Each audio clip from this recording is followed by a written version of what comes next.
We studied the motion of a mass on a spring and found that the position of the mass, u of t, could be modeled by the differential equation m times u double prime plus gamma times u prime plus k times u equals 0, where m is the mass, gamma is the damping coefficient, and k is the spring constant.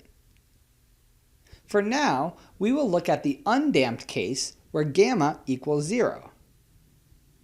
In the undamped case, the differential equation reduces to just m times u double prime plus k times u equals 0.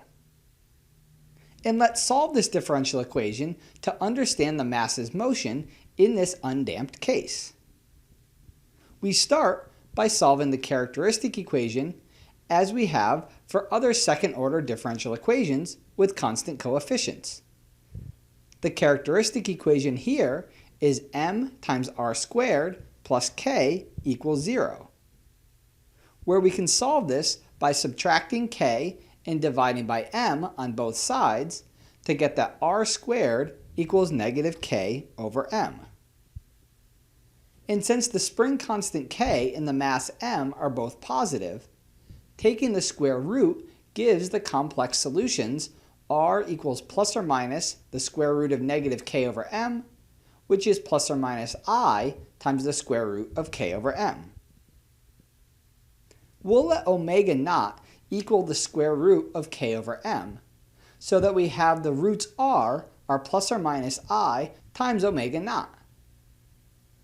And using this parameter omega naught, we get that the solutions are u of t equals a times cosine omega naught t plus b times sine omega naught t, where a and b are constants that will be determined by the starting position u of 0 and starting velocity u prime of 0.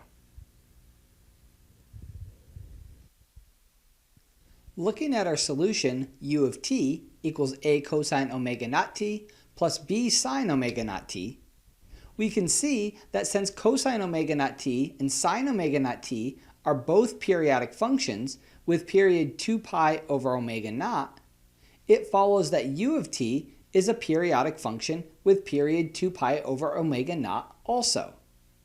Here, omega naught is called the natural frequency. It can be useful to write this solution as a single periodic function. To do this, we can make a substitution in our constants by letting a equal r times cosine delta and b equal r times sine delta, which have the relationship r squared equals r squared times cosine squared delta plus r squared times sine squared delta, since cosine squared delta plus sine squared delta equals 1, which is a squared plus b squared. And the tangent of delta is r times sine of delta over r times cosine of delta, which is equal to b over a. So this allows us to write a in terms of r and delta, and writing r and delta in terms of a and b.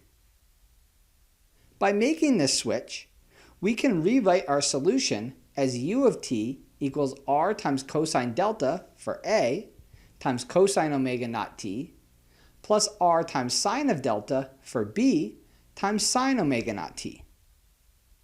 In factoring out r, and using the difference of angles formula, cosine of alpha minus beta equals cosine alpha times cosine beta plus sine alpha times sine beta, with alpha equal to omega naught t and beta equal to delta, we get that u of t equals r times cosine of omega naught t minus delta. In this form, we can see directly that the period is 2 pi over omega naught. Additionally, we can see that the amplitude of the mass's position is r, so we can directly find how far from equilibrium our mass will move in this periodic function.